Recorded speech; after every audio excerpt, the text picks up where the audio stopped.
Good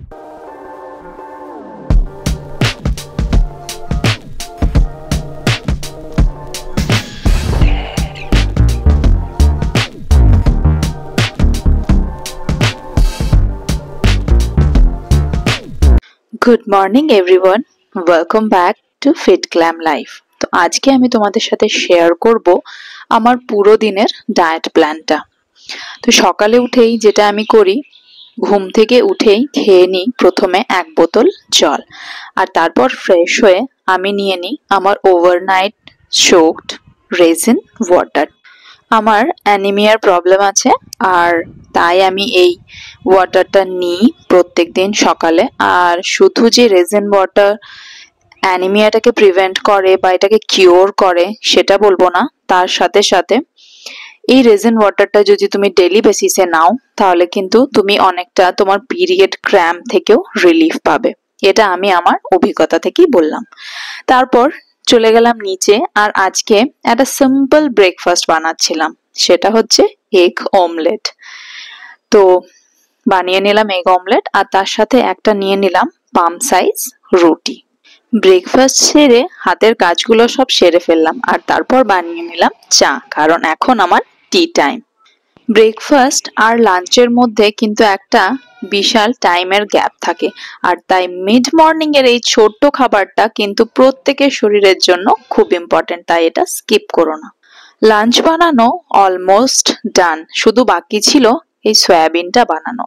সয়াবিনে কিন্তু খুব ভালো অ্যামাউন্টের একটা প্রোটিন আছে, এবং এটা ভেজিটেরিয়ানদের জন্য কিন্তু খুব ভালো একটা অপশন প্রোটিন বডিতে ইনটেক করার জন্য। পাশে একটু শুকনো খোলায় নেড়ে নিচ্ছি কিছুগুলো জিরে। এই জিরেটাকে ক্রাশ করে দেব আমি আমার দইয়ে। হ্যাঁ, দই আর স্যালাড, এই দুটো কিন্তু লাঞ্চে ইনক্লুড করতে ভুলো না। আর দইয়ের সাথে যদি একটুখানি এই জিরে ভাজা পাউডার মিশিয়ে নাও, তোমার হজমে কিন্তু হেভি উপকার দেবে। আমরা বাঙালি আর সর্বোপরি ভারতীয়, তাই আমাদের যে খাবারগুলো আমরা আমাদের লোকাল মার্কেটে পাই আর সিজনাল, সেগুলো খাওয়াই কিন্তু প্রেফার করি। তো এটা ছিল আজকের আমার লাঞ্চের প্লেট: ভাত, ডাল, স্যালাড, সবজি আর দই। তো লাঞ্চ সেরে চলে এলাম উপরে, আর উপরে এসে দেখি কি সুন্দর রোদ। আজ মনে হয় বহু দিন পর এত সুন্দর রোদ উঠলো। রোদটা দেখে বেশ মনটা ভালোই হয়ে গেল। দুপুর বেলাটা কাটালাম একটুখানি বই পড়ে, আর আমার কিছু ইউটিউব আর ইনস্টাগ্রামের ভিডিও এডিটিং থাকে আমার, সেগুলো করলাম, একটু রেস্ট নিলাম, আর তারপর চলে গেলাম নিচে।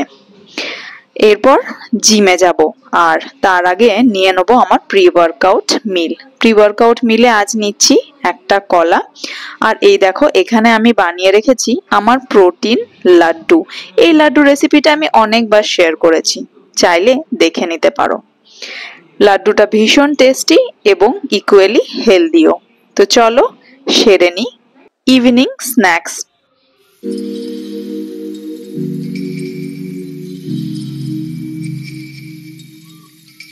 খাওয়া সেরে হয়ে গেলাম রেডি, আর বেরিয়ে পড়লাম জিমের পথে। যাওয়ার পথটা কিন্তু হেঁটে যাওয়াই প্রেফার করি আমি। আজ ছিল আমার লেগ ডে, তো জিমে সেরে নিলাম ওয়ার্কআউট। আমি কিন্তু সব রকমের ওয়ার্কআউট করাই পছন্দ করি, তাই মোটামুটি 2 দিন কি 1 দিন করে নিই যোগা, 1 দিন করি ফান ওয়ার্কআউট, আর 4 দিন চেষ্টা করি স্ট্রেংথ বা ওয়েট ট্রেনিং করার। তো এটাই থাকে আমার ওয়ার্কআউটের শিডিউল। আর 1 দিন করে নিই রেস্ট, কারণ রেস্ট ছাড়া কিন্তু বডি রিকভার করতে পারে না। দেখো, আমরা প্রত্যেকেই কিন্তু আলাদা আলাদা মানুষ, এবং সেই হিসাবে আমাদের বডির রিকোয়ারমেন্টও কিন্তু আলাদা। তাই অন্য কারোর রুটিন বা অন্য কারোর ডায়েট ফলো না করে সবার আমাদের আগে প্রয়োজন নিজের বডিকে জানা, এবং সেই অনুযায়ী ডায়েট এবং ওয়ার্কআউট ফলো করা। ওয়ার্কআউট সেরে চলে এলাম বাড়ি, আর বাড়ি এসে করে নিলাম ডিনার। আজ ডিনারে ছিল রমা সেদ্ধ, আর সাথে 1.5টা রুটি খেয়েছিলাম, আর একটু স্যালাড। তো ডিনার সেরে চলে গেলাম ওপরে, আর ওপরে 10 মিনিট হাঁটার পর বসলাম বই নিয়ে। এটা আমার প্রত্যেক দিনের রাতের রিচুয়াল। ঘুমোতে যাওয়ার আগে 1 পাতা কি 2 পাতা হলেও আমাকে পড়তে হবে। আর ডায়েরিটাও অবশ্য কখনো কখনো রাত্রেও লিখি, আবার কখনো সকালে ঘুম থেকে উঠেও লিখি। আর এই পেজটা পড়তে পড়তে এই লাইনটা আমার চোখে এলো, তাই তোমাদের একটু দেখিয়ে দিই। দেখো, ডু নট কুইট। হ্যাঁ, আমাদের কারোরই কিন্তু কুইট করা উচিত নয়।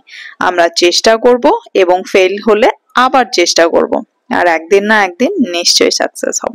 তো আজকের জন্য টাটা, দেখা হচ্ছে নেক্সট ভিডিওতে।